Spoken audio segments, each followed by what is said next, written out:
हरे Krishna. Bhagavad Gita chapter 1 verse 20। Sanjay उवाच अथ व्यवस्थितान् दृष्ट्वा धार्तराष्ट्रान् कपिध्वजः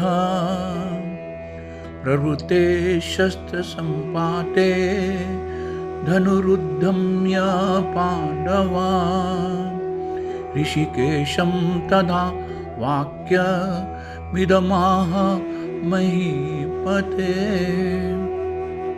उस समय भगवान हनुमान से सुसज्जित ध्वजा लगी रथ पर आसीन पांडु पुत्र अर्जुन अपना धनुष उठाकर तीर चलाने के लिए तैयार हो रहे थे। हे राजन, धृतराष्ट्र के पुत्रों को युद्ध में खड़ा देखकर अर्जुन ने श्री कृष्ण से यह वचन कहे। Sanjay says, at that time Arjuna, the son of Pandu, who was seated in his chariot, his flag marked with Lord Hanuman, took up his bow and prepared to shoot his arrows. Looking at the sons of Dhritarashtra, O king, Arjuna then spoke to Krishna these words. युद्ध प्रारंभ होने वाला था, शुरू होने वाला था। पिछले कहे गए श्लोकों से यह ज्ञात होता है, यह मालूम होता है कि पांडवों की सेना की अप्रत्याशित व्यवस्था से, अनएक्सपेक्टेड अरेंजमेंट से धृतराष्ट्र के पुत्र बहुत ही निरुत्साहित थे, डिसहार्टन थे, क्योंकि युद्ध भूमि में पांडवों का निर्देशन, पांडवों का डायरेक्शन भगवान श्री कृष्ण के आदेश अनुसार हो रहा था। अर्जुन की ध्वजा पर हनुमान का प्रतीक भी विजय का सूचक है, क्योंकि हनुमान ने राम और रावण युद्ध में राम की सहायता की थी, जिससे राम विजयी हुए थे। The battle was just about to begin.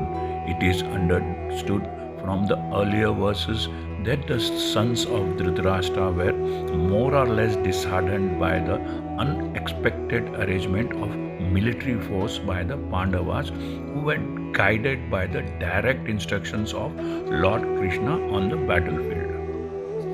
इस बार अर्जुन की सहायता के लिए उनके रथ पर भगवान राम और भगवान हनुमान दोनों उपस्थित थे।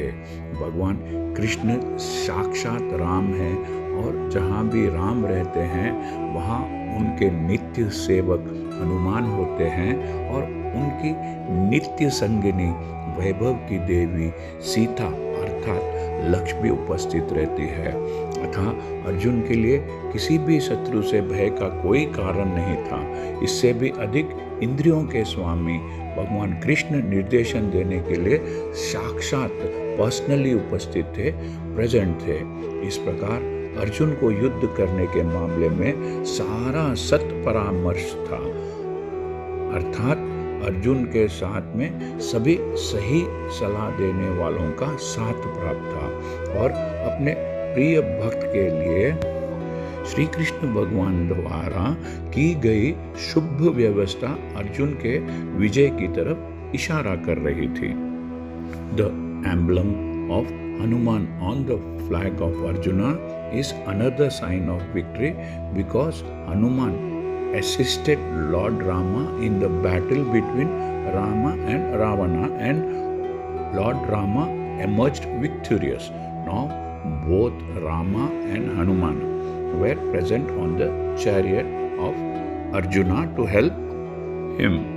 Lord Krishna is Rama himself, and wherever Lord Rama is, there is eternal servitor Hanuman and his eternal consort Sita, that is Lakshmi, the goddess of fortune, are also present.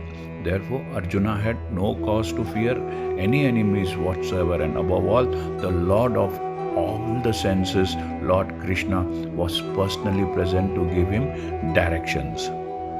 Thus, all good counsel of advisors were available to Arjuna in the matter of executing the battle.